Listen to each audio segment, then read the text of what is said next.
Hello, folks. Welcome to a very special Draw Western Theater. We're right outside of Portsmouth, Ohio. We're at the home of the most iconic cowboy figures of all time. Matter of fact, he was the king of the cowboys. Mr. Roy Rogers. Mr. Roy Rogers. This behind us is boyhood home of Roy Rogers. So we thought we'd come here, a very special Draw Western Theater, and go to the Roy Rogers Festival in Portsmouth, Ohio. And we want you to join us. Let's go look around, kid. Oh. Well, there it is, kid. There it is, folks. The boyhood home of Roy Rogers, king of the cowboys. Of course, back then he was little Leonard Franklin Sly. His family landed here in a houseboat.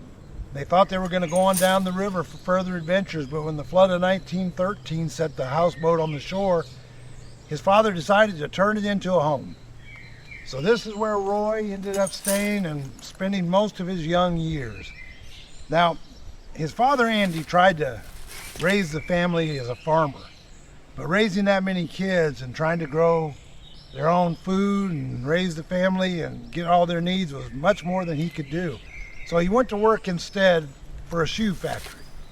But it was here that young Len Sly learned how to hunt, to fish, and he even got a horse as a present one day, and he began to learn to ride. It all happened right here. This was the beginning of the king of the cowboys, Mr. Roy Rogers. Roy Rogers. Let's take a look around.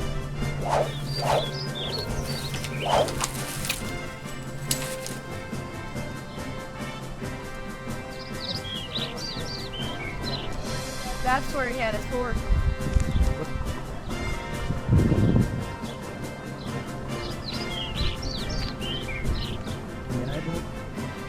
Boys and young men just ran to this back door whenever it's time to use it. You call them running out of the wood, running these repairs done on it. Talked about maybe even moving it down to another place. No. They'll only need a plaque at that point. It would still be.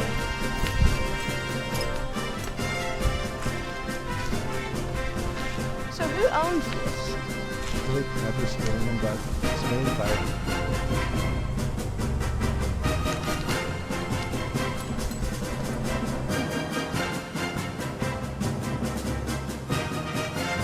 himself, Roy Rogers, in a full, over 2-story mural. Isn't that just beautiful? But you gotta make sure, if you come to Portsmouth, you gotta come here and you gotta see the mural. It's amazing. The whole town's amazing, isn't it, kid?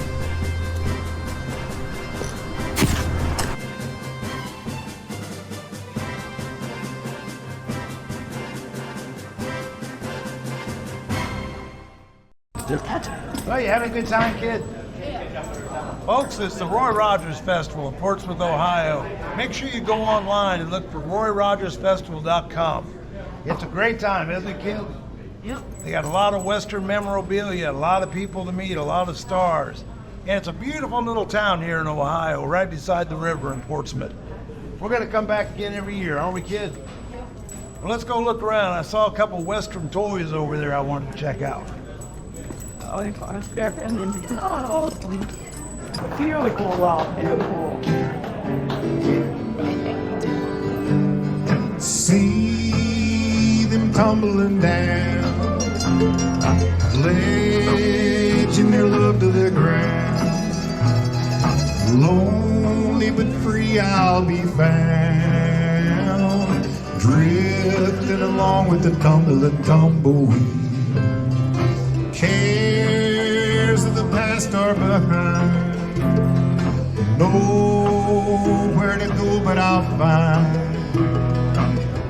Oh, and the trail will wind, drifting along with the tumble and tumbleweed.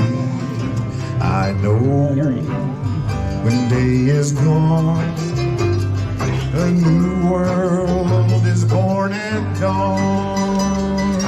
I'll keep rolling along, deep and the sun.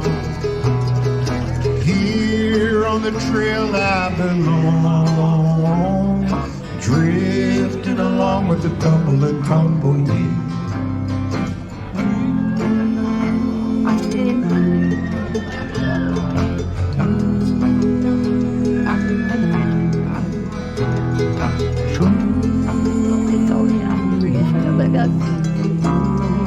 Drifting along with the tumble and tumbleweed.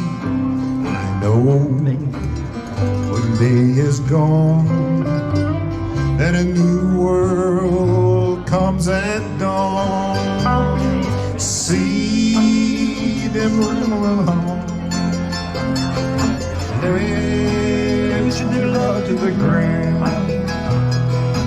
Happy but free I'll be found, drifting along with the tumble and tumbleweed.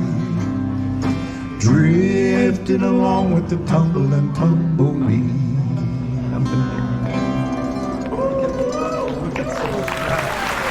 Thank you. Move it that way. West side. And probably patent all that. The Roy Rogers Show, starring Roy Rogers, King of the Cowboys, Trigger, his golden palomino, and Dale Evans, Queen of the West, with Pat Brady, his comical sidekick, and Roy's wonder dog, Bullet.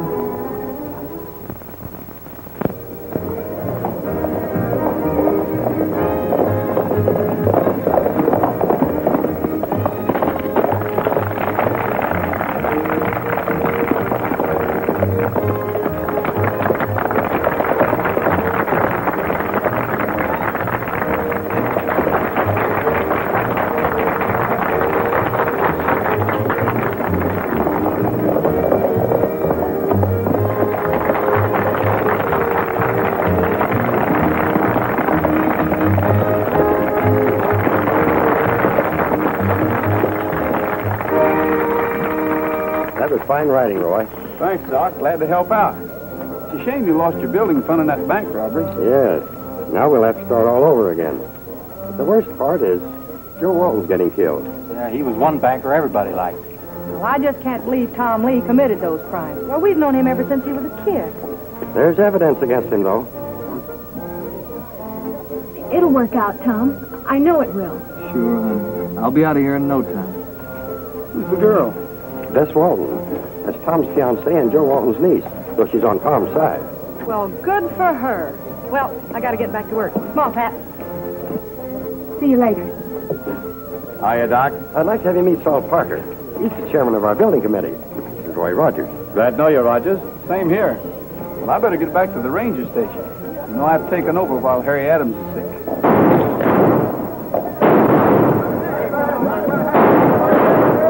Hey, what in the thunder's going on? Oh, it's just some pranksters doing their bit for the bazaar.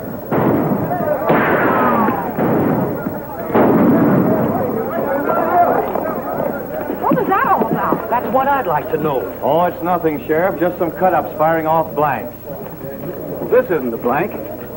If you ask me, they were shooting at Tom Lee. Tom Lee? What for? There's only one way to find out, and that's ask him. Well, I guess I better go, too. I'll go with you, Sheriff. Oh, must you, Waco? Yeah, I don't want to miss the fun.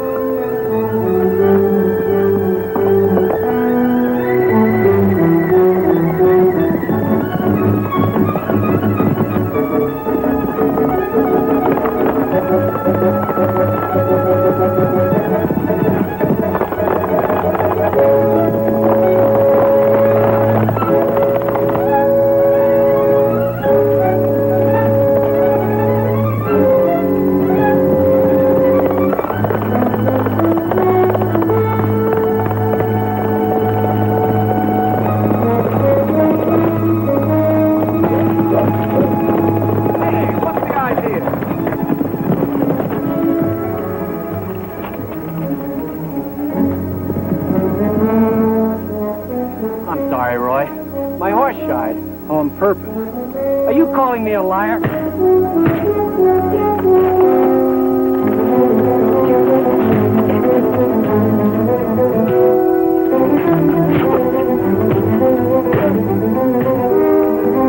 it, fellas. Bring it up, please. Bring it up. Get out of here. Hold on now. Cut it out. Cut it. Stop that now. Stop that. Hold on. Cut it out, will you? Now, hold it. Stop there.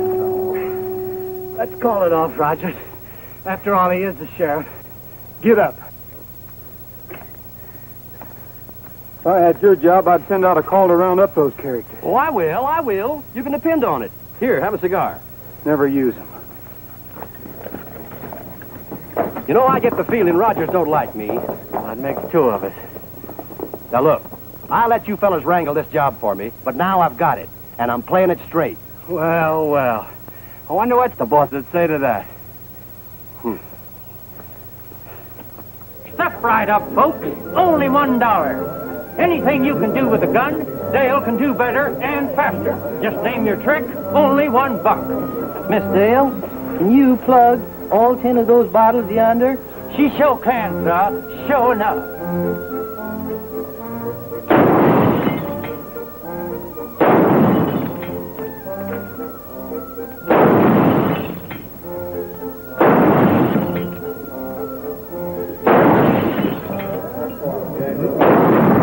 Making fun of people's accents. I don't get it. Now, ladies and gentlemen, for our next attraction is right over. Hey, that was me she shot at. Thank you, sir. Now, ladies and gentlemen, if you'll step right over here. Now, ladies and gentlemen, right over here we have a brand new novelty. A man who never laughs. 50 cents gets you your chance to make him chuckle. $1,000 if you succeed. Right over here, folks. Buy your ticket and go right in. Those hoods of yours don't aim worth a cent. Now we gotta find some other way to get young Lee before he blabs. Folks are saying that hanging's too good for the murder of Joe Walton. Then nobody'd be too surprised if Lee was taken for a ride. We could spring him tonight. I'll see that the sheriff's out of the way. And this time, Rogers had better not interfere. Go right in, folks. Only 4 bets to see the man who never laughs. Don't miss this astounding spectacle.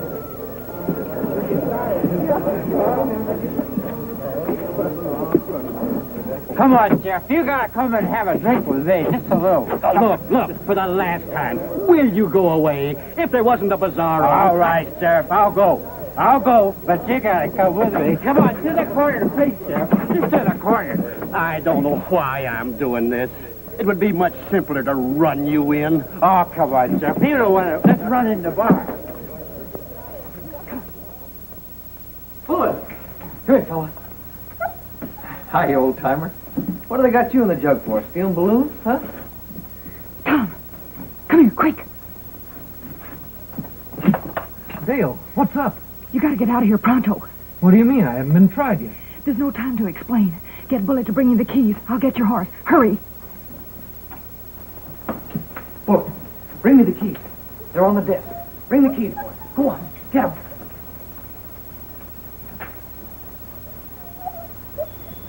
Bring them here, boy. Bring them here. Come on. That boy.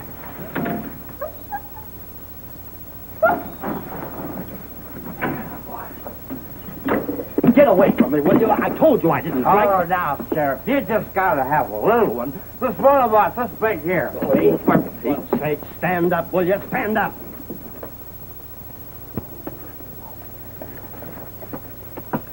All set, Tom.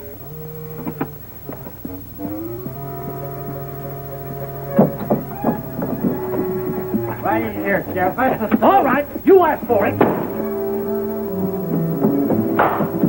Hey, stop! No, stop! Jailbreak! It's a jailbreak! Take the hill trail. I'll meet you at Dead Pine. Dale, what's this all about? Hurry, Tom. Come on! Get away from me, will you? Oh, you concerned idiot!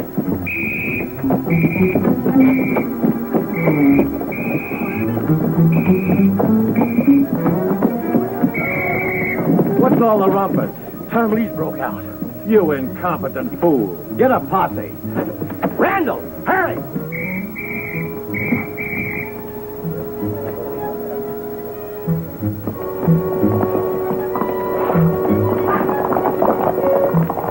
Come on, White. Pep. Tom took the hill trail. Cover his tracks. Sure thing.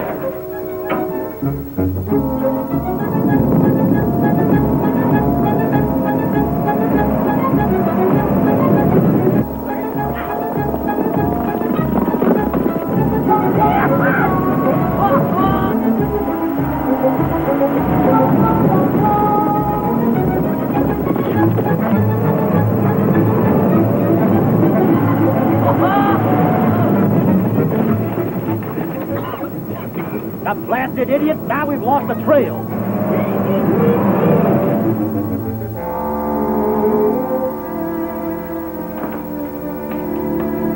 Hi, Bullet.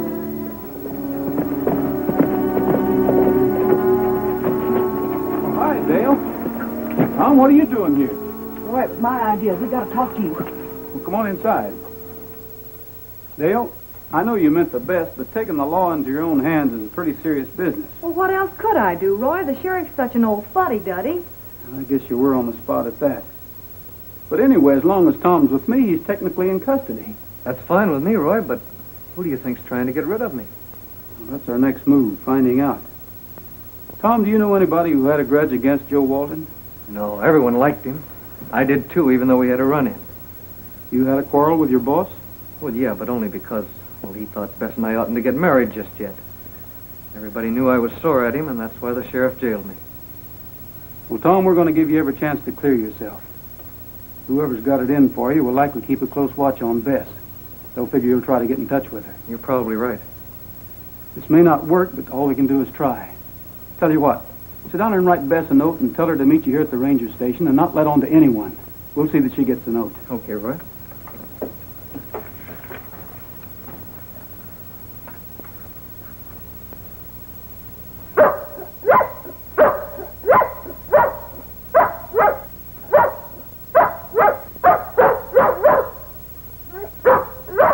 Hold it, Bud. Hold it. I'm sorry, fella.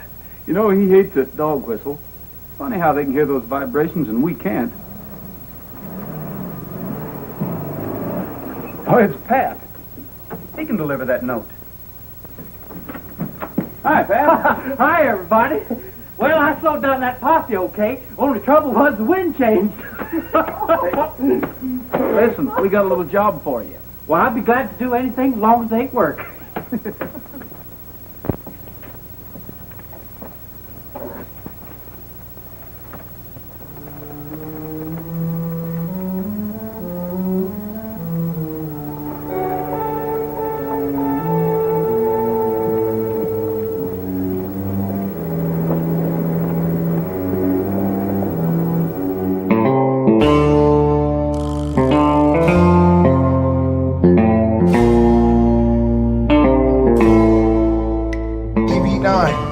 Coming out into the audience with the microphone, so if you have a question, raise your hand, he'll come running over.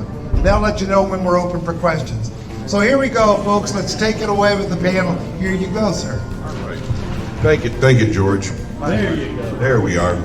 Well, again, it's great to be back here again in Portsmouth. This is the 40th anniversary of the Roy Rogers and Dale Evans Collector Association event, and for the last 37 years I've been coming down, and over the years had a chance to meet a lot of my heroes growing up. And of course, my two favorite heroes always were Roy Rogers and Dale Evans. And my name's David Venerose. I'm originally from Youngstown, Ohio, northeastern Ohio, and born and raised in Youngstown, and grew up in the northeastern Ohio area.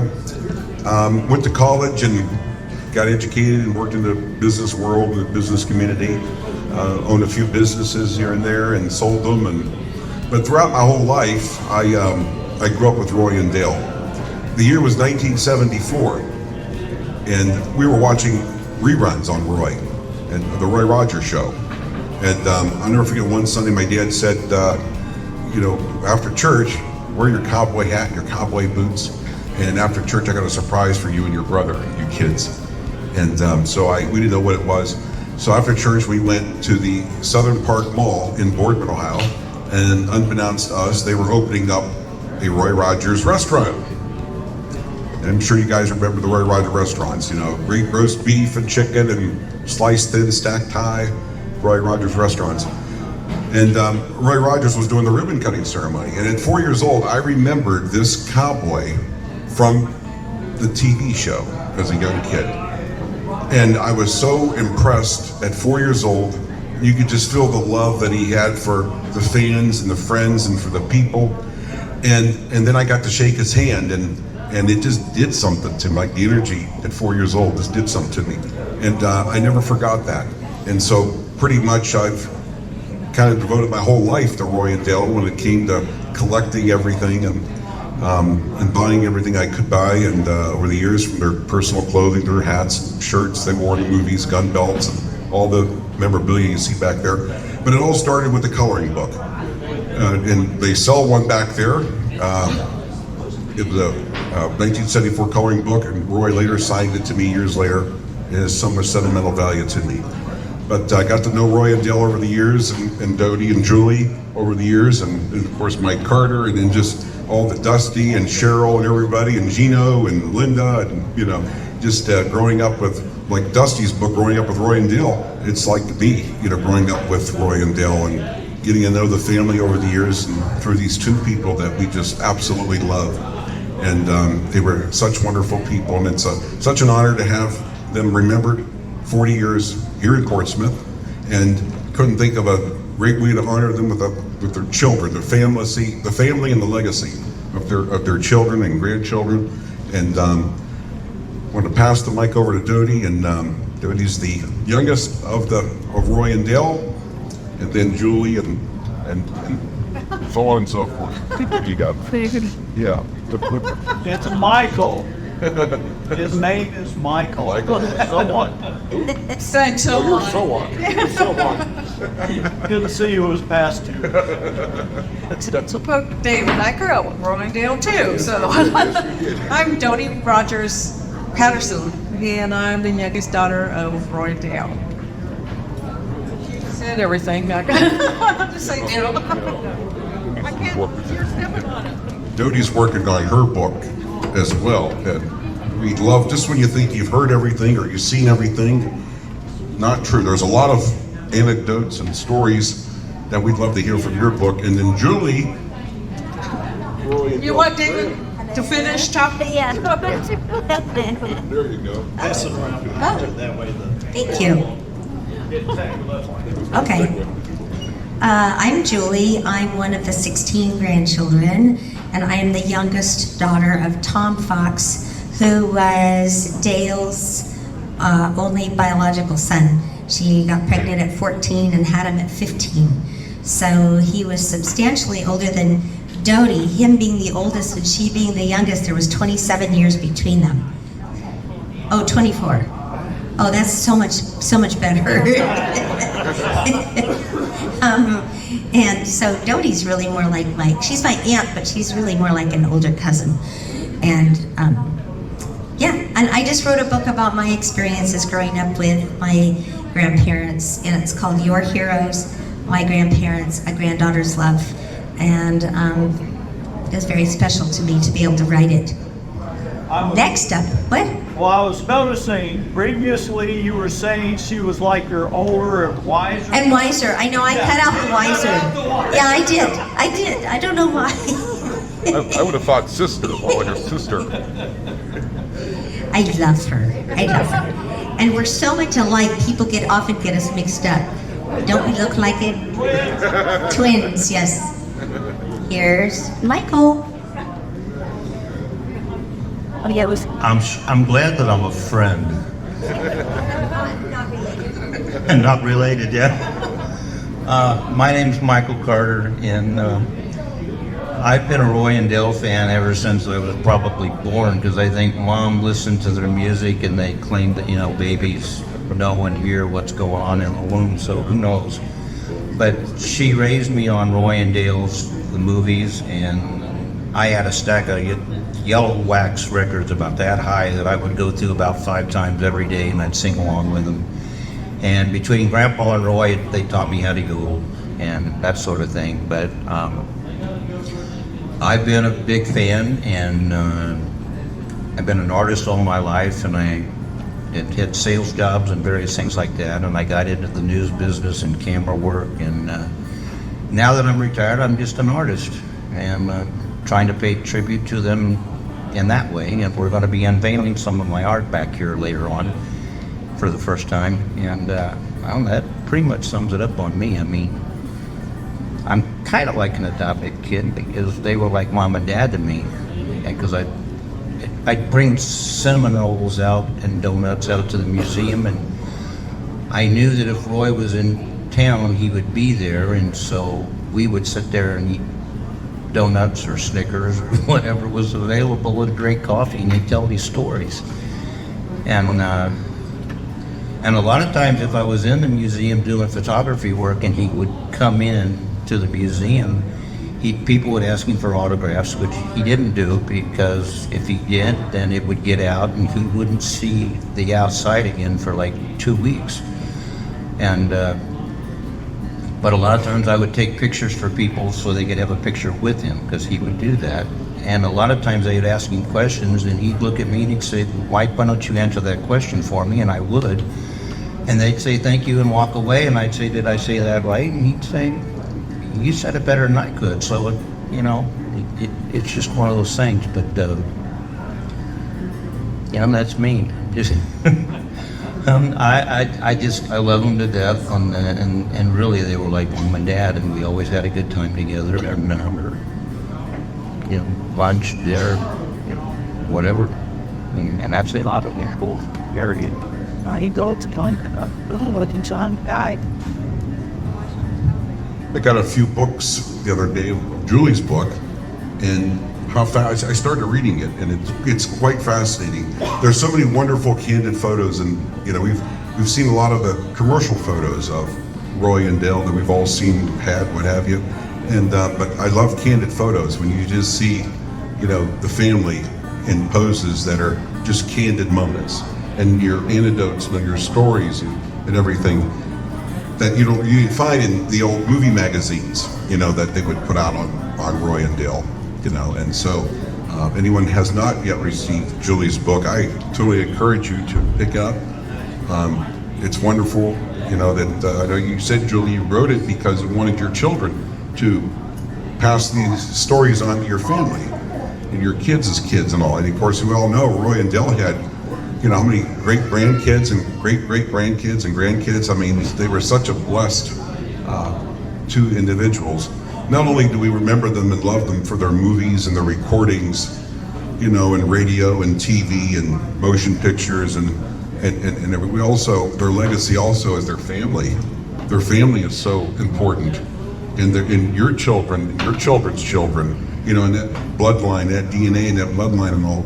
And, so it's so wonderful that when you have a book written, all us fans want to buy it and learn something else that we didn't know, about Roy and Dale and the family, which is so wonderful. And of course, Dodie's working on her book too. We can't wait to pick up Dodie's book. There's been books written also on Roy and Dale by Roy's sister, Cleta. She wrote a wonderful book. It's hard to find, but it's out there. And of course, Dusty has written one. And just like I say, so you think, well, I've got Dusty's book, so I don't need to buy Cheryl's book, or I don't need to buy, the stories are all different. It's your angle on it, it's your twist, it's what you felt and experienced. So it's, just when you think you bought all the books and you heard it all, you haven't. Because I haven't. And just when you think you've seen all the pictures, you haven't seen them all. They turn up. And Julie and Dodie have pictures you've never seen before. So these books are wonderful. And you certainly want to pick up a copy and learn more. I'm always wanting to learn more myself. So, so we're going to do questions and answers now. And if we have any questions in the audience, this young man over here, your name is the Silverado Kid, or? Just the kid from Draw Western Theater. The kid from Draw Western Theater. We'll take your questions and go out in the audience and go ahead and stand up, son, and work the crowd there and You have to answer a question. There you go.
Roy can handle him, Tom.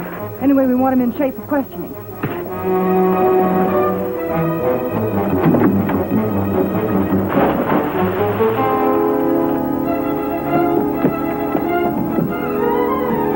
Here, water boy.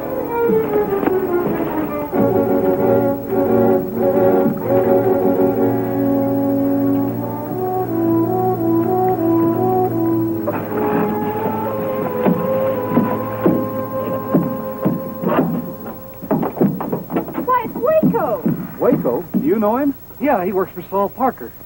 Saul Parker? Well, let's go up to the house and get dried out.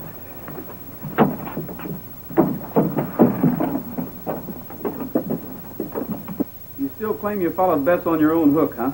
Sure I did. The whole county's looking for him. There's a reward out for him. You weren't just looking. You were primed to shoot him. You can't run me in. I can charge you with attempted murder. Of course, if you decide to tell us who your teammates are, I'm telling you nothing. Suit yourself. Pat, come here. I got a little job for you. How about taking this gent back to Mineral City for me? I'll deputize you. It'll be a pleasure. You like Nellie Bell a lot better than that Black Mariah.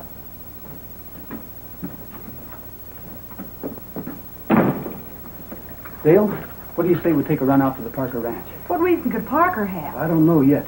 But sometimes if you poke around, things turn up. You kids stay here till we send for you. Come on, Bullet. Come on, Bullet.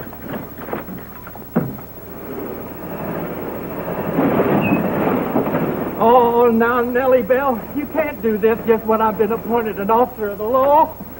Oh.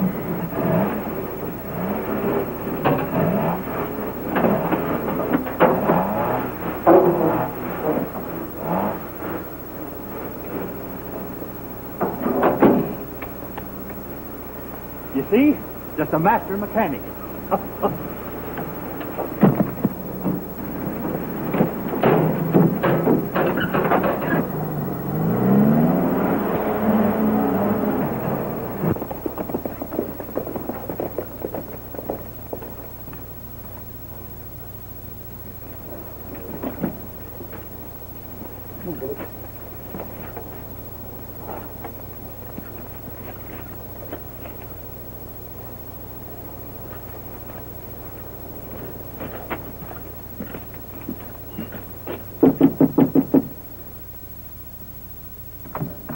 Well, hello. This is a pleasant surprise. Come in, won't you?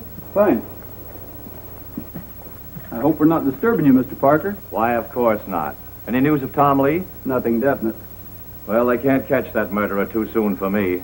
Joe Walton was my best friend. We came to see you about Dr. Dodd. Yeah, he's pretty depressed about having that hospital fund stolen. Roy and I wanted to help, so we thought if everyone gave what they could... Oh, you want a contribution?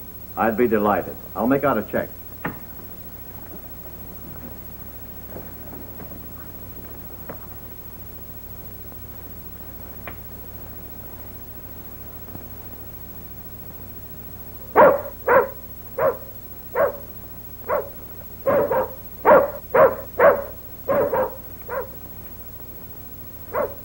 let your dog outside? Yes. I tied him up, but he wouldn't bark unless there was something wrong. Maybe we better take a look.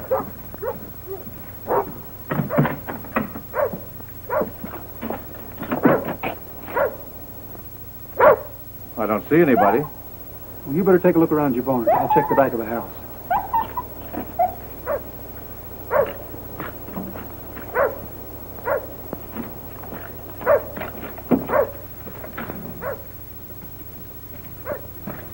Find anything? Nothing special, except it looks like Parker's planning to buy a lot of ground on Silver River. Well, that's where the government's putting in that new dam.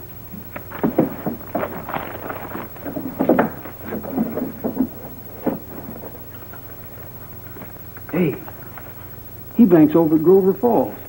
Yet he says Walton's his best friend. Yeah, and look here. He was almost down to his last cent until a few days ago, and then he made a large deposit. The very next day after Walton was murdered.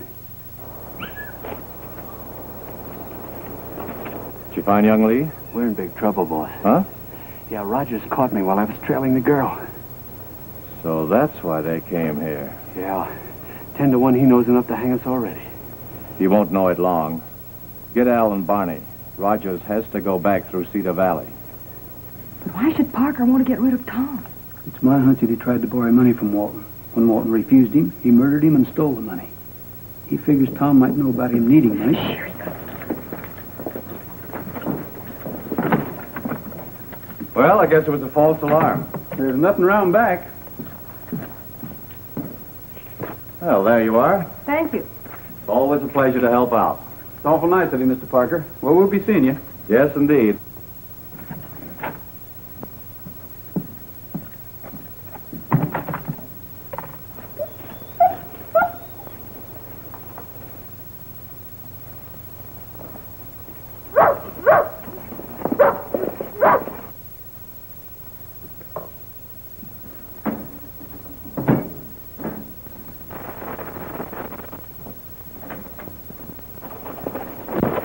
Hey, there's Pat's Jeep.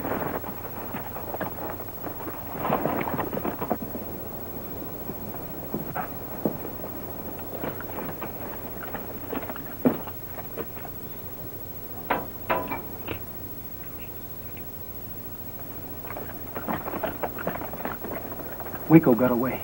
Chances are he was talking to Parker while we were inside. And Parker knows we're after him.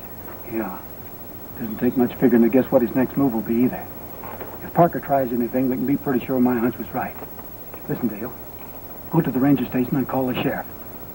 I'm going to try to draw Parker out. Roy, you might be killed. I'll be careful. Take Bullet with you. Bullet, come on, boy.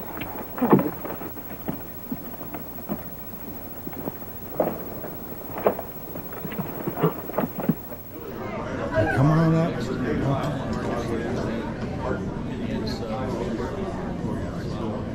Welcome everyone to the Roy Rogers Festival, and we have a very special show for you tonight.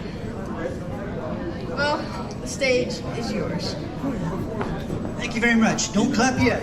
I have another introduction.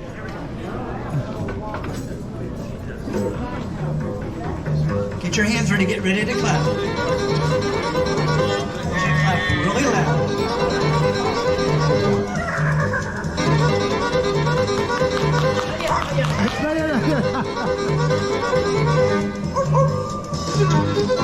And now, ladies and gentlemen, it's time for the Mark Wood Fun Show. Let's give a rousing cowboy welcome to the one and only Mark Wood.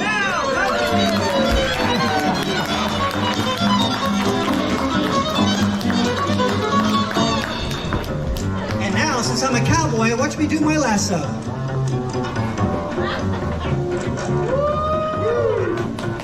Oh, look, Mom. Good hands. You want one bigger? Say bigger.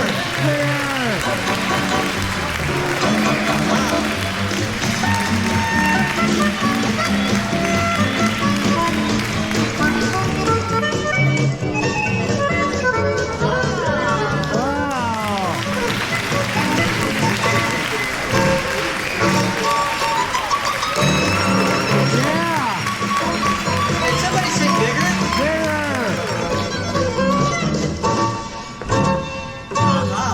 coming down to the floor for this one.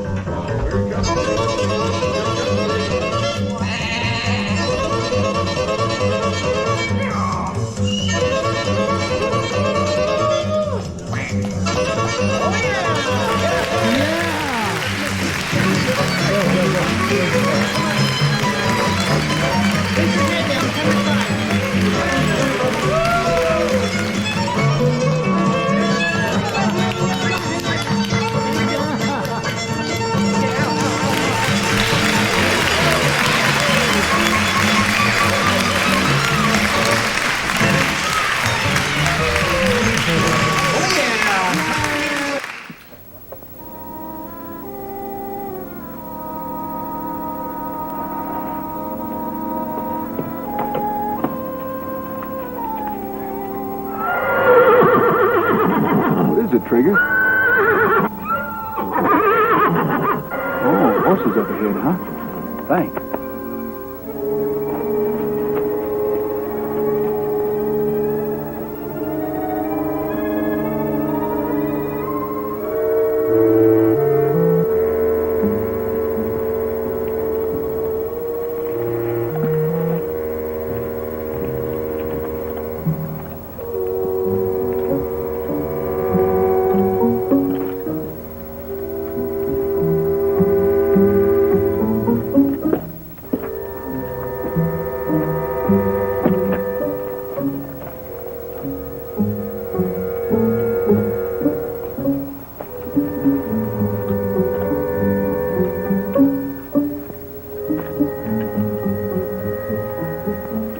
Waiting for somebody?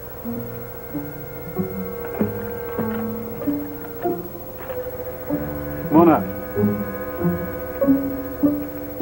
Just in case you get nervous. What do you say we all relax?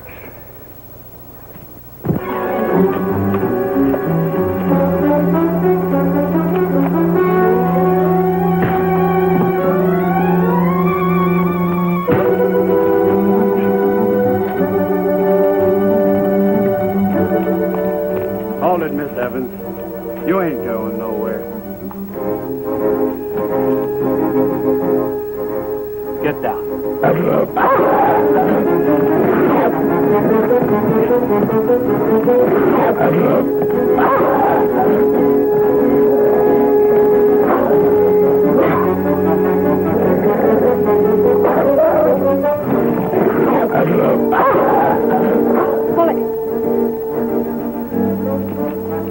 Dale, what happened? Plenty.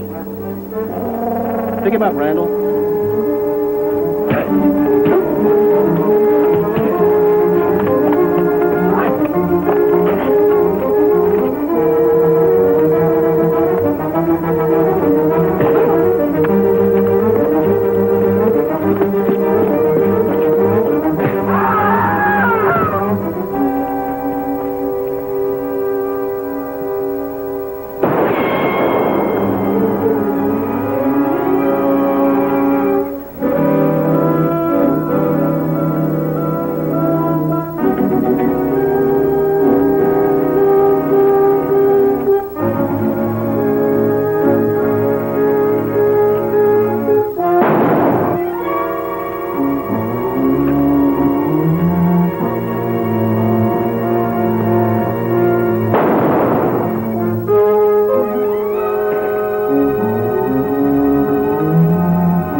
Say, what in the thunder's going on? I've got Tom Lee locked up in Mineral City, and Dale says I've got the wrong man. You have.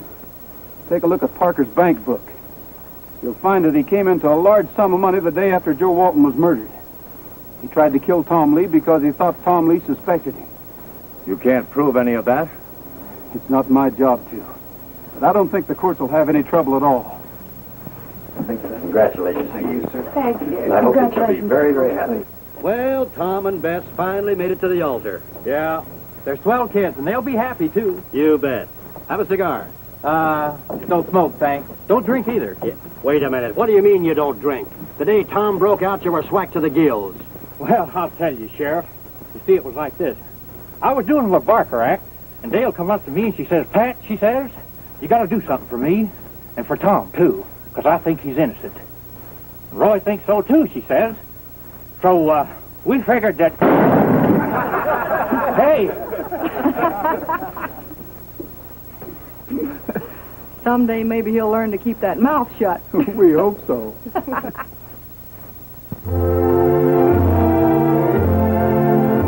Happy trail to you until we meet again. Happy trail to you. Keep smiling until then. Happy trail to you till we meet again.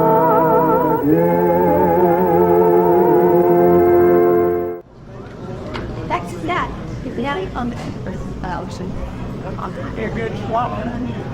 What's that? Oh, that's nice. That is beautiful. Yeah. It's gonna use your steel. Come on, sir.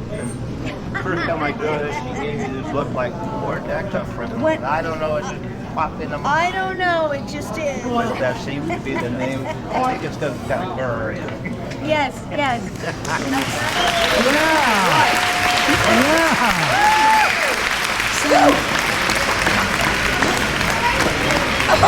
Thank you. So do you guys want to play Rawhide again? Yeah, rawhide.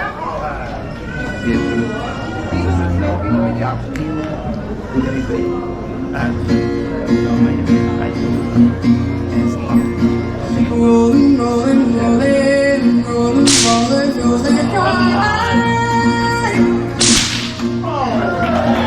rolling, rolling, rolling. The strings are swollen.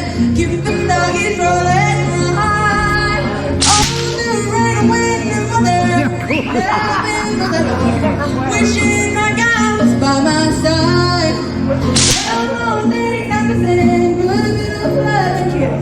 Beware that the end won't arrive. We want them to tell us the rolling, oh, little bride.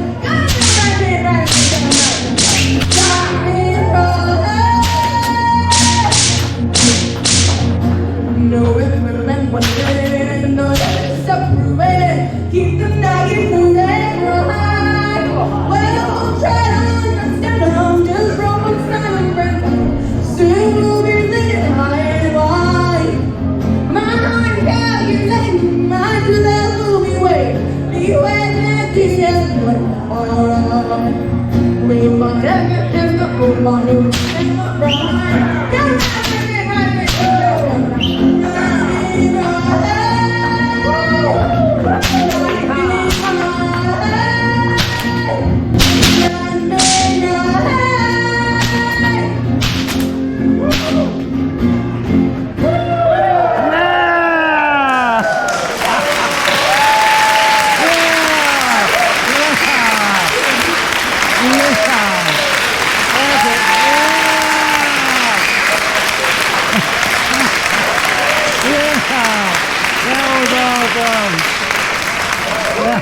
That was just awesome.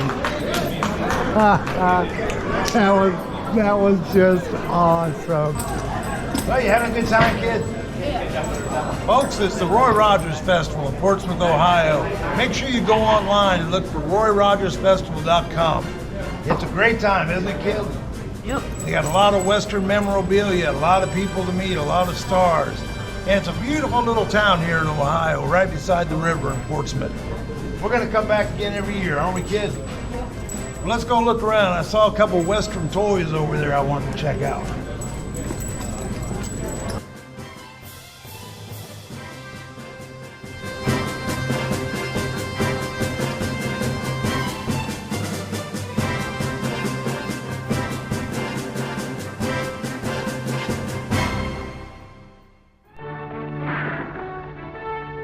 Roy Rogers Show.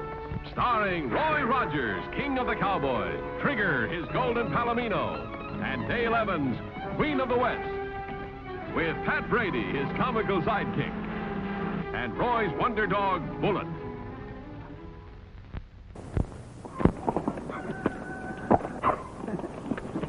Well, riders, Trigger here is raring to go, so let's get started with today's story. What's the matter, Jake? What's holding them up? I don't know. They must be bogged down up ahead.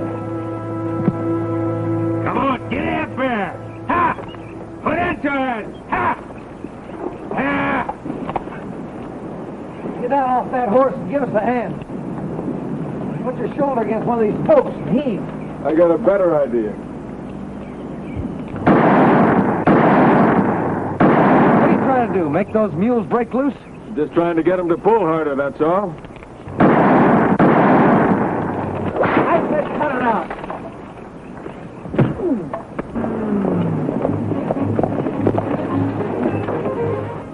Hey, Dale, there's a carnival that was due in Mineral City this morning.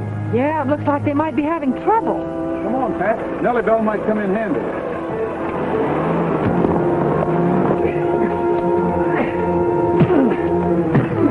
Dad, why don't you do something? Make them stop. Oh, between these mules and the hired hands. Hey, you fellas, now stop that. If you hurt each other, the show will fold for it open. You're both acting like a couple of kids. Hey, stranger, come here and help me stop this fight. This is a private fight. I don't know. They ain't got any right fighting. They're ruining my property. Your property? How come? Well, they're both stars in my carnival show. If they ruin themselves, they're ruining my property. Well, I reckon you got something there. Oh, stop it now, will you? Or your face looks like a hot mush poultice. Oh, Roy, why don't you stop? Well, do my best. Roy will take care of them. All right, then come on, break it up. You keep out of this. We don't want any strangers mixing in with our affairs. Hey, you can't do that to my buddy.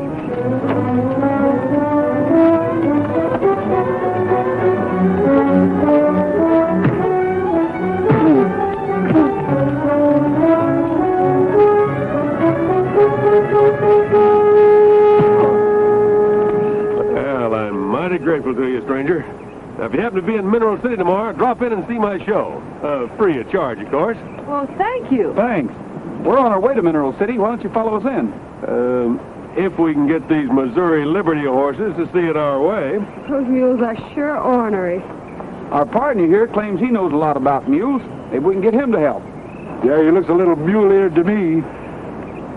Listen here, Sonny. I was skinning mules when you was wearing diapers for going to meeting clothes. Let me at 'em.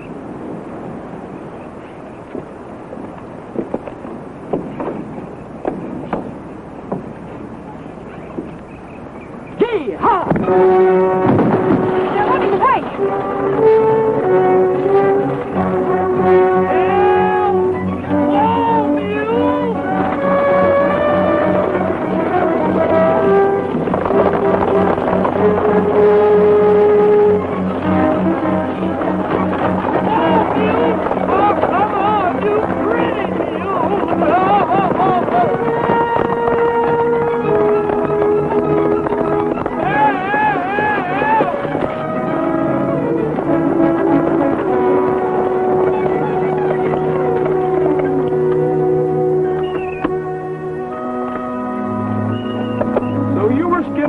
When Pop was wearing diapers, huh? Yeah.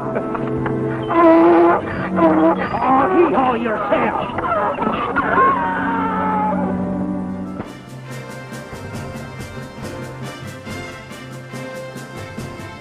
Well, basically, I had special requests for the last couple of years to do something special just for this festival, so we're going to unveil it now. This is Dodie Rogers, the youngest of Roy and Dale's children. And this is the granddaughter. This is Julie. And we're gonna do this one first. Throw that off. Yeah.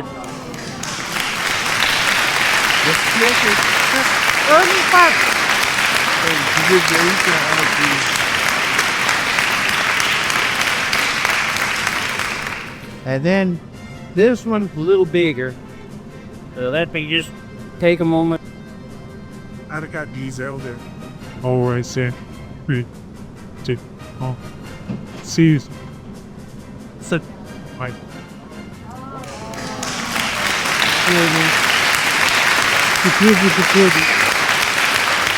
More Bill used to lie after each night here. But that's the two pieces that I got them back 2 days before I had to be here. But thank you everybody for attending and for you guys for helping me. I really said thanks. Well, I sure like that. That was wonderful, sis.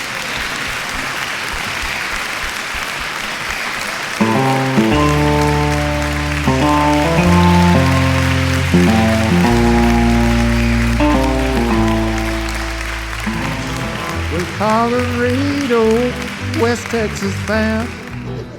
We stopped off up in Santa Fe. You've been their car about halfway, and besides it was the hottest part of the day. Let our ponies into a stall. Went to the bar room, bought drinks for all. 3 days in the saddle, my Bonnie hurt with being summer. Took off my shirt, tried to wash off some dusty dirt. This Texas cowboys are overturned. Gold silver is loaded down. Still from the land of brought it a shame.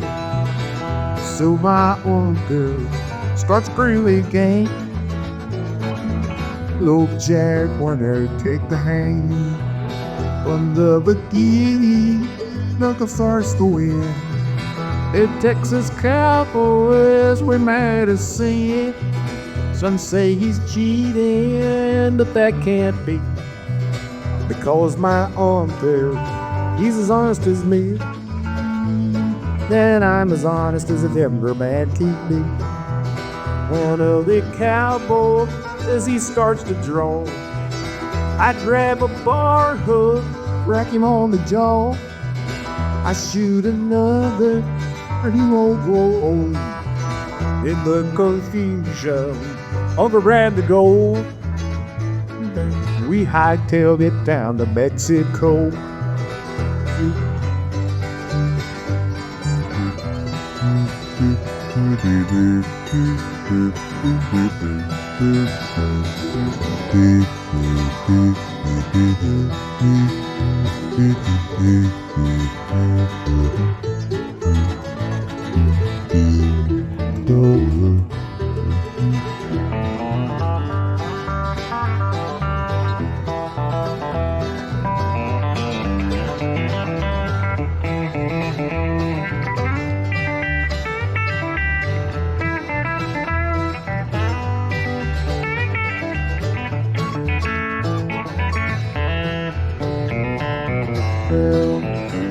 God bless Cat, and God bless Gold.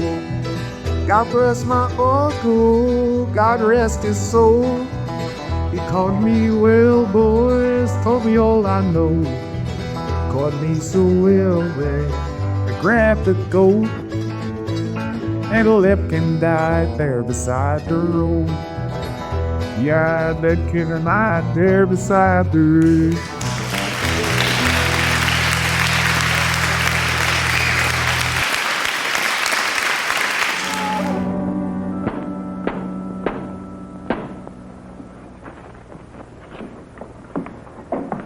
Couple of free passes for the advertising. Well, thank you. We'll all go. Tomorrow night, the restaurant will be closed. Would you like a cup of coffee? Oh, thanks. I gotta get along with these posters. Hey, Pop. Them two banty roosters that Roy and I separated and then had to whip behaving? Well, they just ain't talking to each other, if that's what you mean, and I guess they won't until... Until what? Well, until something happens to one of them. Both sweet on that pretty young gal, huh? Why not? Her father owns the show. Well, maybe they're sweet on her just because she's pretty. Well, anyone could tell that. Yeah, and you knew all about mules, too.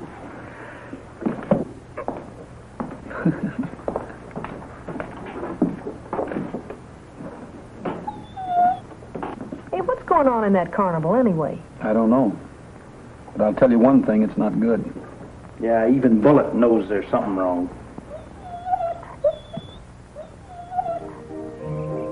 What time does the show start, Pop? 7:30 tonight, neighbors. Tell all your friends.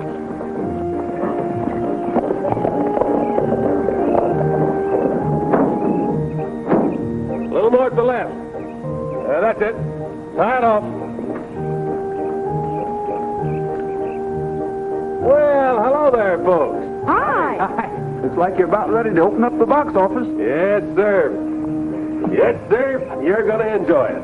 The biggest little show Mineral City has ever seen. You could say that again, Mr. Barton. Why, the last show we had here was when Nellie Perkins was left waiting at the church by Peg-Leg Thomas. He skipped the parts unknown. Hopped, I should have said. And what happened to Nellie? Oh, she married a kangaroo on the rebound. You know, young fella, you ought to be in my show, telling funny stories. You'd be sorry the second night. With Dimples in the show, there wouldn't be a second night. Dimples? Can we help you out with anything around here, Mr. Barton? Les is the name to you and to everybody. Mr. Barton was my father, rest his soul. Oh, thanks. I think we've got everything well in hand. I'll be saving the best seats in the house for you tonight. Dimples. Thank you. We'll be looking forward to it. You know, there goes a nice feller. He knows what he's talking about. Yeah, he likes your jokes, doesn't he? Well, he asked me to join his show, and that's a professional opinion. Hey, what's that?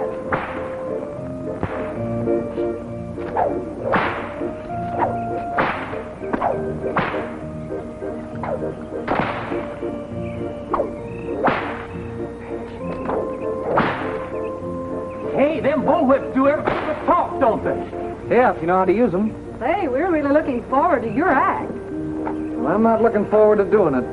What's the matter? Old man Barton's got me playing second fiddle to that off-key baritone Tom Wallace. Oh, I don't blame you for being mad. You know, I'd rather be watching bullwhipping any day than listening to some feller bellering like a bogged-down calf.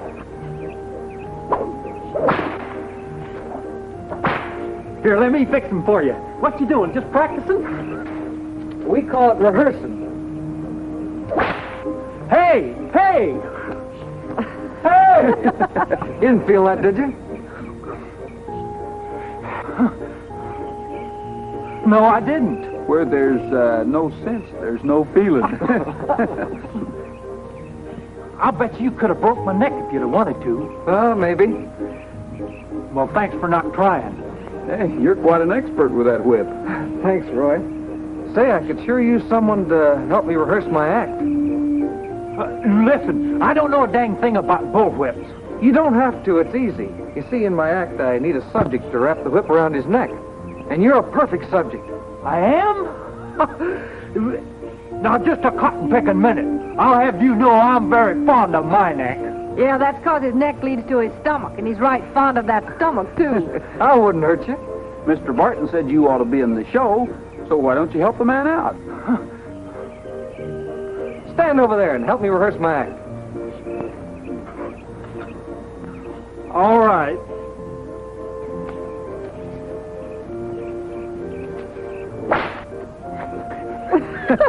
How's that?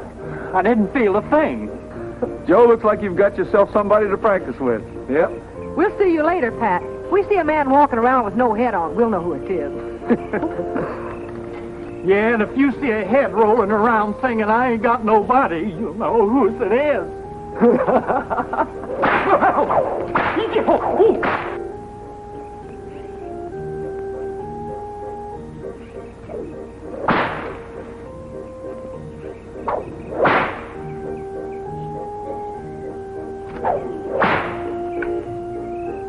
Is that the best you can do, Joe? I'll do better tonight. You know, after the first show, I'll be known as Fearless Patrick Aloysius Brady, the man with nerves of steel. Well, I see you got yourself a boy. Couldn't ask for better. Looks like I'm going to be in your show, Les. That's all right with me, my boy, as long as you don't expect to be paid for it. Well, if you're finished with me, I'll be going, but I'll see you later. Okay, and thanks. Joe, I want you and Tom to patch up your differences. After all, the show comes first. Well, maybe so. But Tom's got the idea he's the big cheese just because he's singing with your daughter. No, it ain't anything like that. Although, Tom and Mary are a fine singing team. Tom and Mary. Tom and Mary, that's all I hear. Now, control that temper of yours. And while we're on that subject, you might as well know how I feel about Mary.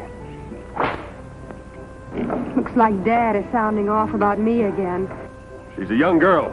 I don't want her rushing into no marriages. She's too young to know her own mind. So I want you to stay away from her. And that goes for Tom, too. Now get on with your rehearsing. Stop being jealous of Tom. Well, he better watch his step or he's going to have trouble from me. Sounds like you're having feller trouble, Mary. Oh, Dad makes me sick. He thinks I'm still in pigtails. Well, that's the way fathers are. Well, I'm going to make up my own mind about this. Come on, I'll show you how we had the barn rigged up.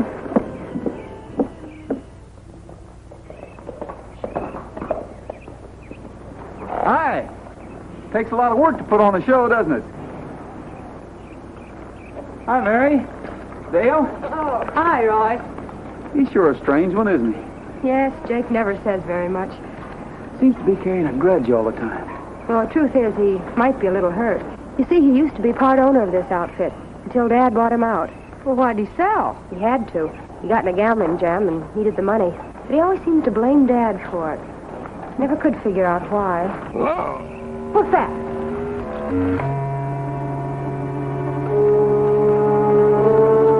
What happened? I don't know, but it looks serious. Dad! Dale, stay with her. I'll get the doctor. Right. Mary, please. We shouldn't try to move him until the doctor comes. He's dead. I know he is. Take it easy, honey. Take a look at this, Sheriff. Look at that mark. Looks like a whip might have made it. By golly, you're right, Pat. Funny kind of a braid mark, though. I think it's a bullwhip. A bullwhip? Well, you don't reckon that Barton's neck was... That's right, Pat. I'm afraid Barton's neck was broken by one. Oh, it must be Joe. He's the only guy that can handle a whip like that. Now, hold your horses. Let's wait and see what the doctor has to say. That's right. But if Barton was killed that way, and this here Joe was a bullwhip expert, then it figures that he's guilty. Maybe so. Maybe somebody wanted to make him look guilty. Well, Dale said she heard Barton and Joe arguing about Mary. I'll admit that it looks bad for Joe, but he wasn't the only one who had a grudge against Barton. Well, I'm going over and take a look at those bullwhips of Joe's and see if any of them compare with the braid marks on this neckerchief. Be sure and hang on to this. The killer doesn't know it, but these whip marks are just as damaging as fingerprints. Pat, take care of the office while we're gone. Sure enough.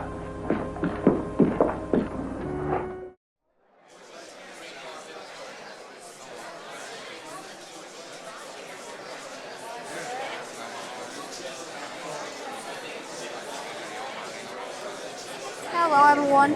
Welcome to the 40th annual Roy Rogers Festival. Well, welcome everybody to the Roy Rogers Festival. This is the 40th anniversary. It's a big year. We got lots of guests, lots of vendors, and we're here to talk to somebody quite special today. Many of you may recognize her from a lot of different TV shows, including Dallas, and there's a couple of new things that you did I just thought was wonderful. Claws, I thought was interesting. The clip I watched about just hilarious. If you haven't seen it, make sure you go look at this. It's a wonderful show. And you may recognize her from Harold and Kumar. And so, without further ado, I want to welcome Mary Dees Hampton. So, we were talking when we first met, and I said, well, so I started doing some research and looking into your career. Of course, we're here to also pay tribute to your wonderful husband. And James Hampton was just about in everything iconic you could think of, from the 60s all the way through the 70s. Absolutely, give him a hand, folks. We're doing some right now. And he played in so many different things, but then we started talking, you were talking about your career. I started doing some research and looking at my IMDb and other research things we do. And you've had such an incredible career. I said, you know, it's hard to put this into one interview because there's so many different things we could talk about. And there's so many different aspects of your career and his career. They just about stand everything in Hollywood. And it's sad. I thought, let's just start and be good. How did you and Jim's Captain Chrissy? Now, I actually got to meet him a couple of times, and he told me I could call him Jimmy. So I'm not being too forward. I'm going to refer to him as Jimmy from here on out, because James just sounds a lot wonderfully friendly guy. So tell me about how you first met. Well, it's kind of an odd story. Neither of us drink, but we met in a bar. And a friend of mine who was in an acting class of mine when I moved to L.A., worked in this little dive country western bar in Burbank called Jack's Cinnamon Cinder. And back then, line dancing, if you may remember, was very popular in 93, 94, and I glide. And she kept after me about, oh, why don't you come to the ball? We got good food. And I just, I was not interested in going to a bar by myself. And so a friend of mine happened to be visiting from out of town, and my friend called and said, oh, come out to the bar. There's this actor here who I can't remember his name, but you would know him, and he's from Texas. And so because I had a friend visiting, I said to her, would you just go with me? Because this girl is so nice, and she's always asking me to come to her little bar. And so we went, and Jim was there. Anyhow, and so we just became fast friends. And I was talking to somebody, I don't know who it was, yesterday. Jim and I would come on Thursday nights and play this video game. I guess it wasn't really a video game. It was a trivia game that was hooked up across the country in different. And we were the Texas Tornadoes, and you paid $5 and you got a keyboard. And I was really, really quick typing. I had been a legal secretary for a long time, and we were like number 3 in the country. And I was talking to somebody yesterday who said I was in a bar in another state, and he said, we were playing you guys every week. And he said, you were always winning. Was it you? Oh, sorry, I knew it was someone. I was very, and so yeah, so that was one of the, golly, the small world. So we would, and Jim said to me, he said, you know why we're going to be such good friends? And I said, why? He said, because I know everything that happened before 1975, and you know everything that happened after 1975, so we're going to make a really good team. So that's how we met. Well, that story was kind of ironic about it. I heard tell that story in a different interview, and I thought, the Texas people, we used to play the same game as Buzz Time Trivia at the same time they did. And we would come in 4th or 5th in the nation, and they would come in 3rd. And I said, I used to cuss you before I ever knew you. So it is amazing in a small world. And you said something a while ago that kind of, you mentioned about Jimmy B, that she said, you'll recognize him, but you won't know his name. I remember hearing a story about Johnny Carson. What was that one? So Jim I think he was on like 32 episodes of The Tonight Show. Johnny just loved it. And he would have him on for no reason. Jim wasn't necessarily on a junket or, so lonely he was, promoting or anything like that. Johnny just loved it. And sometimes Jim said he would get a call and they'd say, Jim, you want to be on the show tonight? And he'd say, sure. And he'd go down there to Burbank in the afternoon and sit in the green room. And he said sometimes the producer would come back there and he'd say, wow, we kind of ran out of time. Jim said, okay, because they just gave him a $600 check and he'd go home and come back the next night.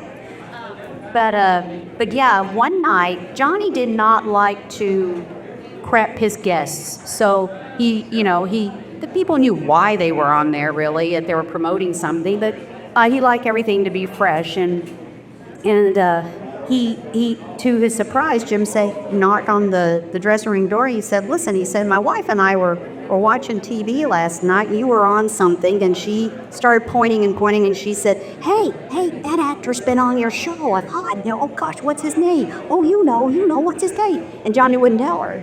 And so he got this idea, and he said, when I introduce you tonight, or this afternoon, he said, I'm not going to say your name. So we play along with that. Jim said, sure. He said, so Johnny does the big intro, and he says to the audience, he says, this next actor, I believe that all of you are going to recognize his face, but I'm not going to tell you his name. And so he said, actor, will you come on out? And Jim comes out from behind the curtains and everybody applauds. And Johnny said, oh, hey, all of you who recognize this actor from a television show or movie, he said, stand up. Everybody stands up, everybody. And he said, okay, all of you who know this actor's name remain standing. There was like 3 people in the audience that stayed. So Johnny made the entire audience put their hand over their heart and pledge to remember the name of James Beaton.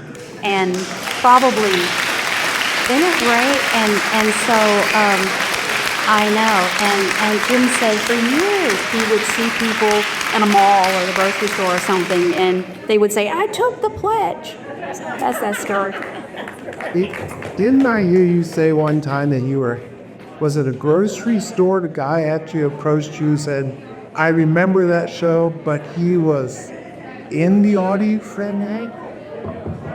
Sort of. So we moved, and then like when Jim retired, we moved back to Texas, where both of us were raised, and in a sorority, and there was a sorority party, and we went, and the husband of a woman at that sorority party had been a college student on spring break and was actually in the audience. Didn't see it on TV, but the first person that was actually in the audience that day that Jim had ever met. So small world, small world. If she told you he also played in Buzz Tide Trivia, then we would have a whole ceremony. That's yes. What was your favorite set to work on? Okay, it's not a tough one. So I grew up watching General Hospital, and I was in the sorority house watching the Luke and Laura wedding. If anybody remembers that being deal, right? And yes, and so when I was asked to be a recurring character on General Hospital, they were both still on the show. And it was just, that was the big thrill for me. I just couldn't believe that I was working with 2 actors that I so admired. And I'm going to segue this into, if nobody heard this story, about Jim working on Macintosh and TJ with Roy Rogers. He, was a huge, like everybody, was a huge fan of Roy Rogers. And when he got the call from his agent that he was being considered for a role in what nobody knew was going to be Roy's last picture, but a film with Roy Rogers, he was thrilled. And it just, he got the script and he opened the script up, he was reading it, and he had to be a bad guy. And he did not play a bad guy very often in his career. And he was very upset that he was going to have to be the arch nemesis of Roy Rogers, but he did not want to pass up a chance to work with Roy. So that was a huge thrill for him. I know, one of his top 10, things they worked on.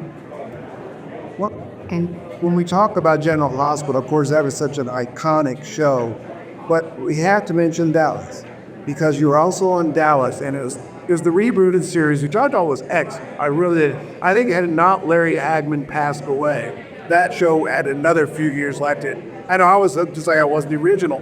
What was it like working on that? Well, I did 2 episodes of that show,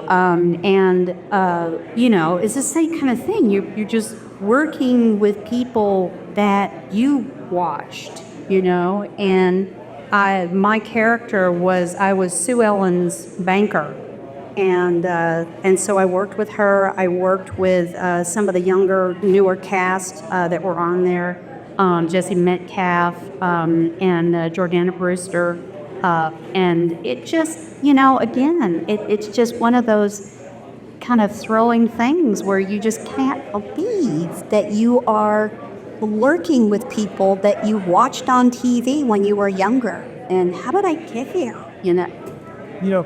And everyone here, I'm sure you've all heard Second Degrees or Kevin Bacon. But we were talking about that the other day. It's like, if you think about it, Jimmy Hampton worked with just about everybody. And so just about everybody could be tied to him. So what were some of the people that he used to be good friends with that you got to also? Oh my gosh. Oh, Jim did a lot of charity work, and he played in a lot of celebrity golf tournaments where folks paid to play with celebrities, and all the money was donated to charitable causes. And he did that for 35 years. And, so as when we got married and I began to go to the events, I mean, just the musicians, like Cootie and the Blowfish and Loverboy and Alice Cooper. We played in Alice Cooper's tournament. I just, he had so many friends in the industry. Yeah, well, there you go. You never know about Jimmy Anthony. Gosh, I mean, Glenn Campbell. I just, my mind is spinning now. Members of the Eagles, sports figures, Johnny Bench, just a lot of several basketball stars.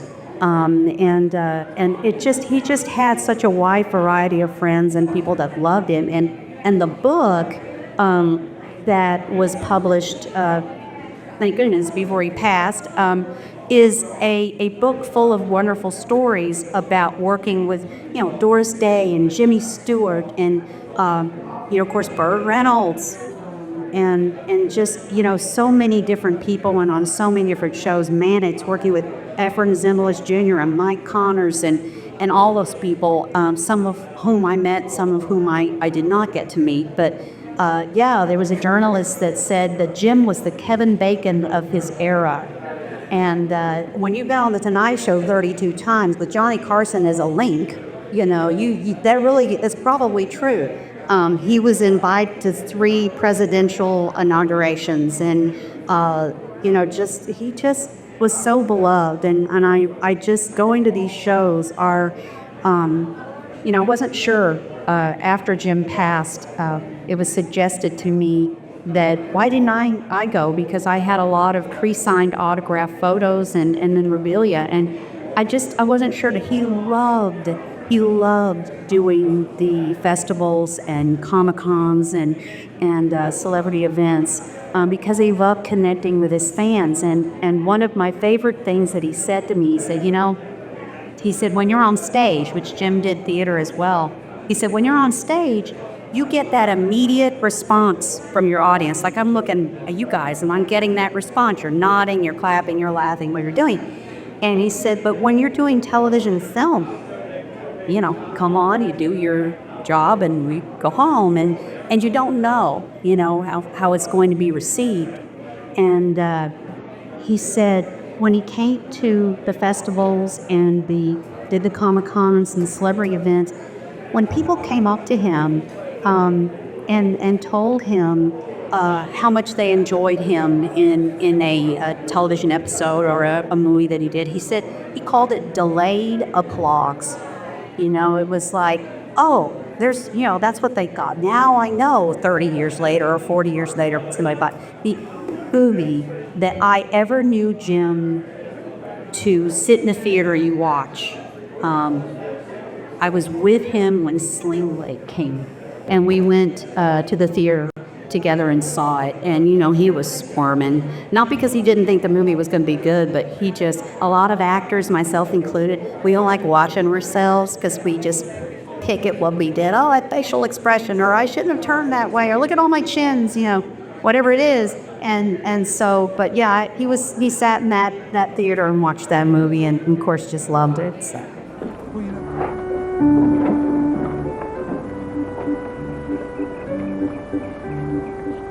Is that all the whips? That's all I own. What about it, Jake? Any whips missing? I'm responsible for the props, see? And I take good care of them, see? You don't think I killed Les, do you? I'm not making any accusations right now, but I'll tell you one thing, young feller. You or nobody else in this carnival is going to leave Mineral City until I say so. You savvy? I hear you want to see me, Sheriff. What do you know about this murder? It was done with a whip, wasn't it? You accusing me? That whip didn't fall out of any tree. Why, you dirty two-bit crooner. Here, wait a minute. Now, cut it out, both of you. You're in enough trouble already. Now simmer down and stay put. That goes for all of you.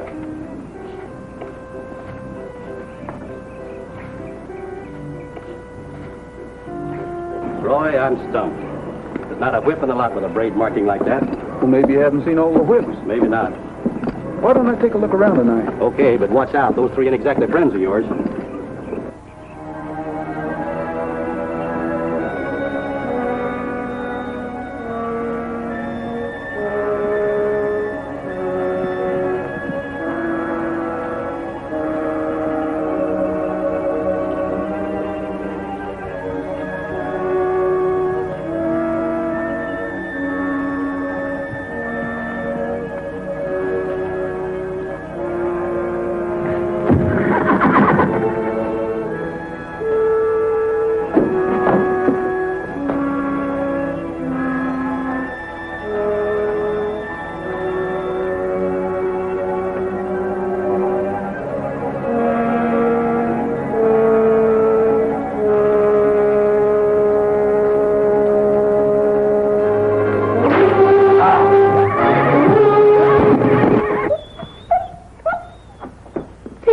About, Pat? I don't know. Something's bothering him. Well, let him out, huh? Okay.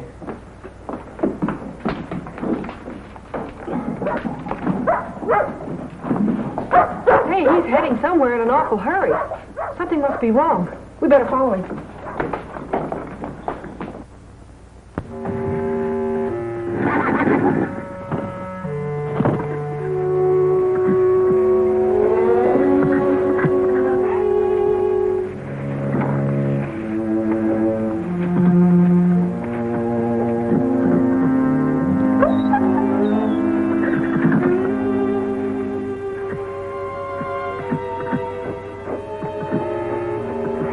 Trigger.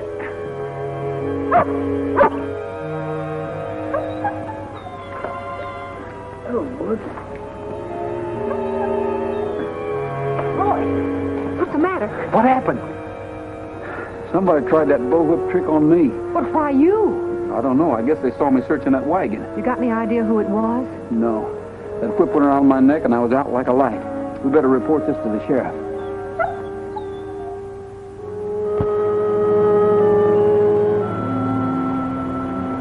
Good thing you told Bullet to keep an eye on those carnival folks. I didn't.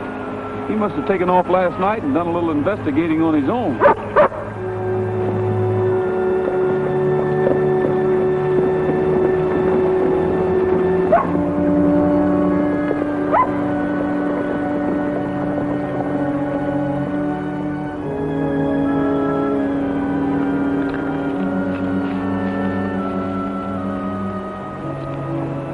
Head wound.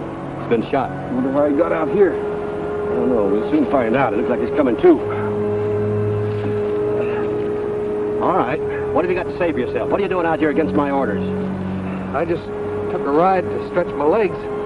Somebody ambushed me. Any idea who did it? Only one man would do it, Tom Wallace. Okay. Let's go talk to Tom. We better fix this wound up first, Sheriff. I'll get the bandage. Yeah. I don't know what to do, Tom. I hate to break up the show, but I don't see how I can keep it going without Dad. Honey, why don't we get married? I can help you run the carnival. Only there's one performer that's got to go. Joe's all right. He's just hot-headed. Yeah, maybe hot-headed enough to kill your father. Don't say that, Tom. Well, who else could have done it with a bullwhip? Joe! What happened to you? That's what I'd like to know. Tom, where were you this morning? Right here, helping around the wagons. Why? Somebody dry gulched Joe here. He ain't accusing me, is he? Because if he is, let me tell you something. If I'd have shot at Joe, I wouldn't have missed. Oh, no? Now, wait a minute, you. Don't start fighting again. Maybe you better come along with me, young fella. You'll be safer in jail. Jail? I'm sorry, but he disobeyed my orders. I told him not to leave Mineral City. Now, wait a minute. Why don't you give him another chance, Sheriff? Please, Sheriff. Well, all right. Joe, you've caused enough trouble around here. If we keep you out of jail, you better behave. Let's go back to your office.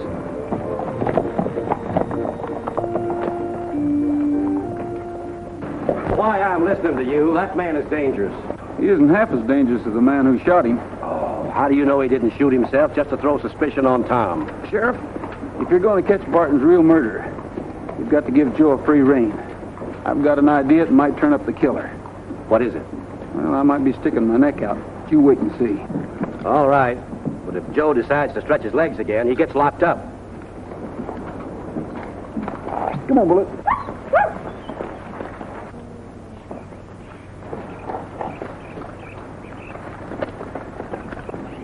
Pat, here's an old bullwhip I dug up in the livery stable. Now do your stuff. You sure you know what you're doing? I'll be right behind the fence. If you get into any trouble, I'll know it before you do. You and your ideas. I feel like the little brown hen that was fixing to kiss the hawk.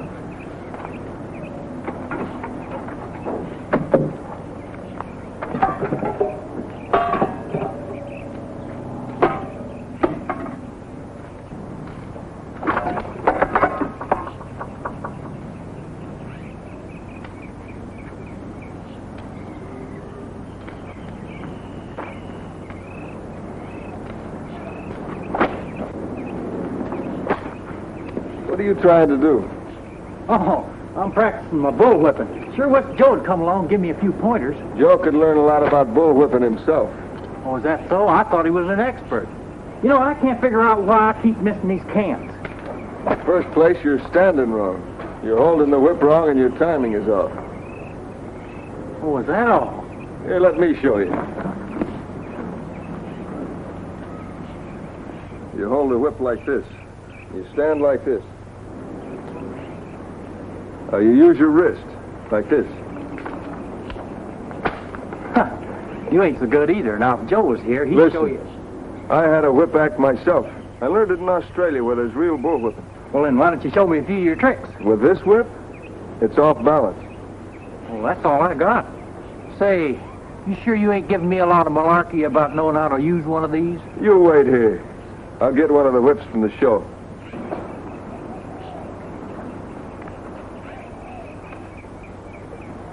He's falling for it, Pat. Yeah, but what if he gets one of Joe's whips? He can't. They're all locked up. I saw to that. Yell if you need me. Yeah, I never heard of anybody yelling with a broken neck.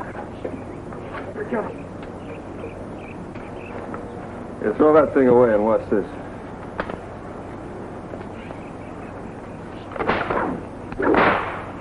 See that? This whip is balanced right. Where'd you get it? I just remembered I had it in my traveling box. Watch this.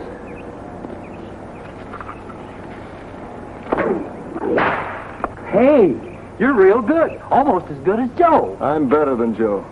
You are? Well, can you do that stunt that he does where he coils that whip around my neck without hurting me? It's a cinch. Sure, I can coil it around your neck and you won't even feel it. Stand over there. You sure you can do this? It's a cinch.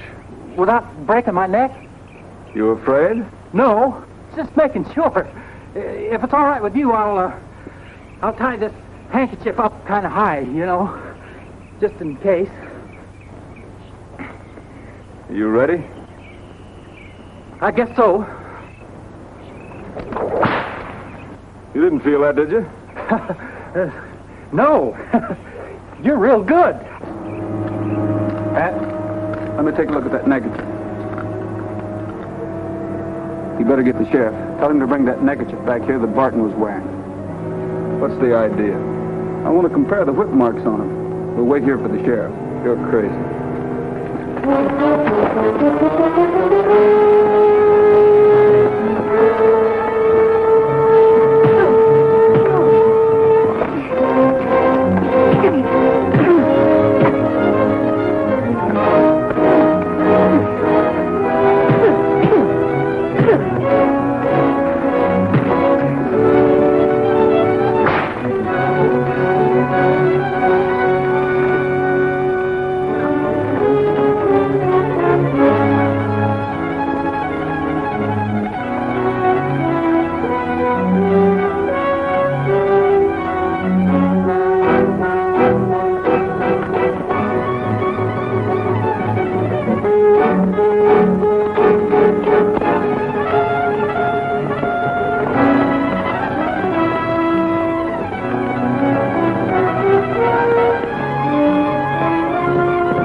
You know, that's the last time I stick my neck out.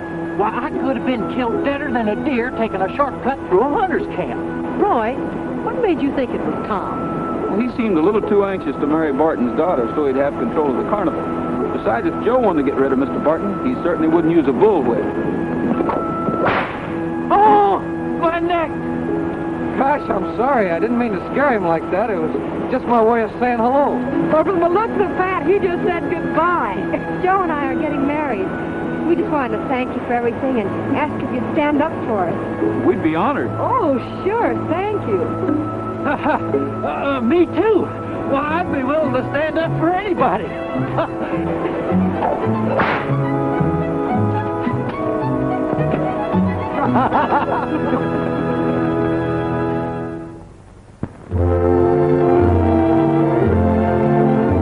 Happy trails to you until we meet again.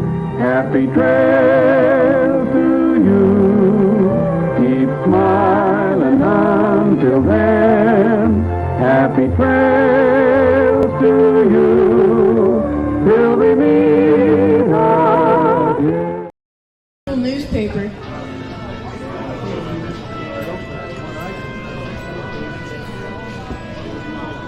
Wait. We are good friends and on good terms. Right, John? We're Have I told you how much I love you, buddy? There's no other show you're seeing as that. So your fingers don't get chopped off. He said, I don't want to get anything on the table. It's okay. It's a red tablecloth. I don't want to hurt the tablecloth. You won't be able to see the blood. I'm even going to move a little bit. You good? Okay, you know he's just getting warmed up so that he can shave as his next. I'm looking over this way. Oh, I didn't even know. I was like, you didn't even hit it. Come on. I gotta get you to sign this. Can I get you an autograph? That's pretty cool.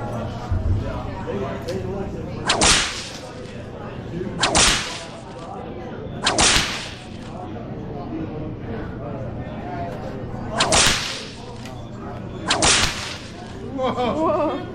Goodness gracious, look at this. Anybody want to try that? Anybody? I want you to look at that. That is in my hand where he cut it at. Stepping up for you. He used to write a lot of Bert's like interviews, or if Bert was on the Tonight Show or something, he'd write little bits for him. And in fact, he was responsible for Bert being the first male centerfold in Cosmopolitan magazine. Do any of the ladies here remember that? Okay, so the story is this. Bert calls Jim, and he's just done Smokey and the Bandit. He's like the #1, movie star in the country. And he writes Jim, he's saying, he was dating Dinah Shore at the time. He calls Jim up, he said, I've been offered to do the first male centerfold in Cosmopolitan magazine. And he said, my agent's telling me I shouldn't do it. That let somebody else do it first and see how it goes. And he said, Dinah's not real, excited about me doing it. He just doesn't want me to do something, a bad misstep or whatever. And he said, what do you think, Jim? And Jim said, well, what I think is nobody's ever going to remember who the second guy who did the centerfold. And he did it. And ta-da! So it worked out well for him. Absolutely right. And just had such a prolific career as an erector. Yes. Then had this career. Now, when he started thinking about retiring, now I noticed your career, you've been busier and busier every year. What do you have coming up, Seth? Jim wrote a screenplay with a high school friend of his, and that script has got some movement on it. So we're excited about that. And then I wrote a screenplay that we are going to be shooting what we call a sizzle reel. When you go to the theater and you see the trailer, we're seeing something that's already been made. And a sizzle reel is something you shoot in preparation for what they call a pitch package to try to get a network or a production company to buy it's to tease them, with interest. So we're going to be shooting the sizzle reel for my screenplay this weekend. Sounds good. Well, of course, the book is available. It's available on Amazon. There's the website. What and Give Up Show Business is available at my table. Okay, so the title is funny. So Jim came up with a title for a book. If I ever write a book, it's going to be called What and Give Up Show Business. And he had seen a comic strip. And the comic strip was of a circus that had come to town.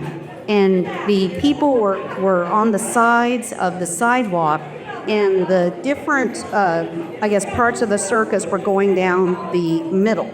And it was the lion tamer with the lions. It was the bear, the dancing bear. It was the acrobats, flip-floppy, and the ringmaster. And at the end of all of this, there was a janitor who was sweeping up all the debris and the elephant poo. And somebody from the sideline said, "Can't you find a better job than that?" And the janitor says, "What? And give up show business?" So that's how we came up with the title. And you can get it on Amazon, on Barnes & Noble, and at TCU Press. Thank you so much.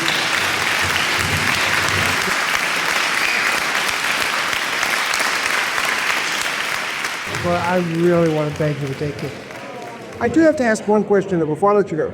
You'd mentioned that Academy Award winning film that you did at Goddess Spell. Didn't somebody say that actually has been found recently? Yes.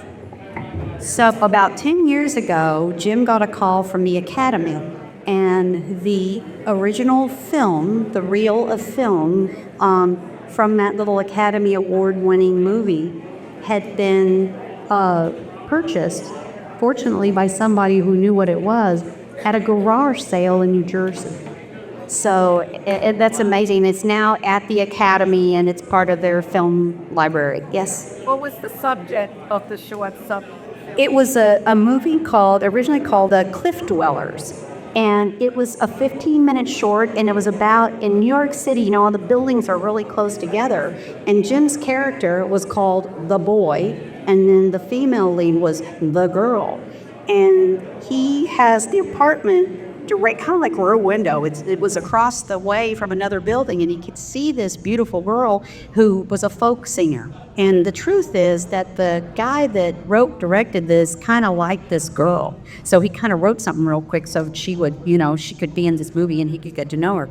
And so the story is about how this boy goes about trying to meet this girl. And she comes, spoiler alert, he comes to his house and asks to borrow a cup of sugar. So that's how they end up meeting. But it's a comedy. It's very good. Title now, say. The title, I believe, at one time it was known as The Cliff Dwellers, and another time it was known as 1+1. And I'm not sure which it's known now, but it is now in the film library at the Academy. It's very, very an honor to have that be part of that. Well, I want to really thank you for taking the time to talk with us tonight. Thank you for coming to the Roy Rogers Festival. I hope you all having a wonderful time. So how about a big hand for Meredith D. Hancock? I could stay here talking to her all evening. I know you could sit down. Thank you, folks.